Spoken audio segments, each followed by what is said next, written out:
Right, so Supercar Finance, what is it? What does it mean? How do you get it?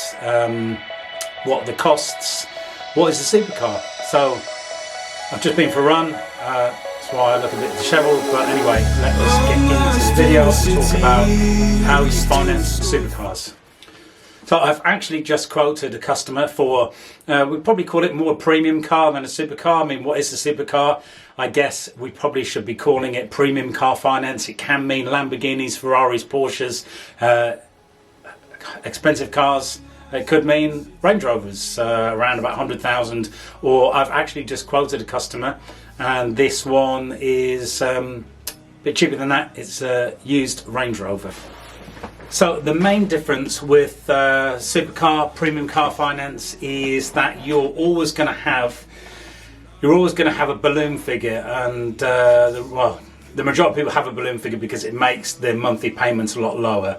So what will happen is the bank will look at a Porsche 911 GT3 and they'll say, okay, customer, in 3 years time we think that car is worth still 30 or 40% what you paid for it. So generally it would mean that at 4 years it'd be worth 30%, at 3 years it might be worth 50%. So what you do is you take a £100,000 Porsche, you get that £50,000, you put it to one side and you only pay interest on that figure. You don't pay the capital. Capital and interest just means that capital, you're paying down the amount borrowed. Interest means you're paying the interest. So on this, you're just going to pay interest on that amount, not the capital. All of a sudden, your repayments are a lot cheaper because you're not paying down the £50,000. You have to deal with that at the end of the agreement. So that's why it makes these vehicles more affordable, or we'll put these vehicles in the price range of people who wouldn't ordinarily want to spend £3,000 and £4,000 a month on a vehicle. So Porsches are very good because you get high balloons. You can command 50% balloons in some cases on Porsches. So it makes the monthly payments very good. If, say, for instance, you found a vehicle that was quite old and it wasn't a good spec, then the balloon payment would be a lot smaller, or in some cases you wouldn't be able to get the bank to give you a balloon payment. Oh, just had a delivery. Right, what was I saying? Yeah, balloon payment, or residual values people want to call them. So what will happen is the bank is guaranteeing the future value of the vehicle, usually. So what that means is that the bank are offering you a guaranteed residual. It will mean that you can give the vehicle back at the end of the agreement, provided you're in the range of the mileage that's been pre-agreed and the vehicle is still in good condition. You can say to them, please take the car back. I do not want it. I do not want the vehicle anymore. So that's what you can do. So the good thing about using people like myself and my company is that we are independent people, so we go out to various lenders to make sure we get the best deal for that particular vehicle or that particular customer. I mean, I will look at this example here. This is we'll call it a premium vehicle because it's a used Range Rover. Is that it's on for about £40,000 less than what they are brand new. So this was a Range Rover costing £60,000. I've put in no deposit, and I've put in a balloon payment of 33%, which is pretty good. So that's a 4-year deal, and the bank is still saying that vehicle is worth around, well, they're saying it's worth £20,000, 235, which just check on those numbers.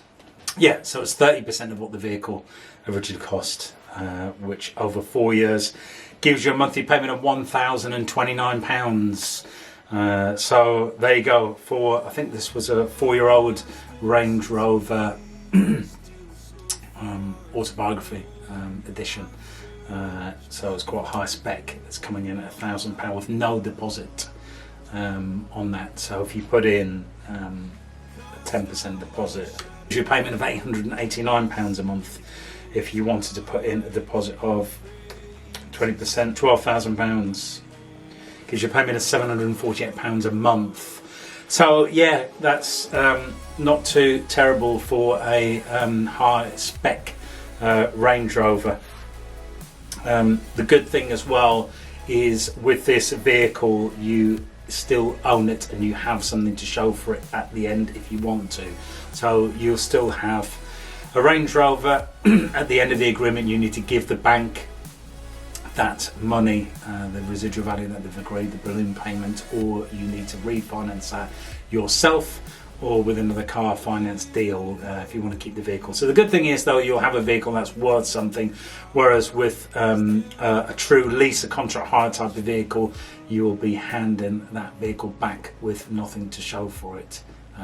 So that's the benefit of doing these hire purchase contracts with balloon payments. I did see an advert once for an Aston Martin with a £20,000 deposit and the monthly payment was £1,000 a month. You had a £90,000 balloon payment at the end.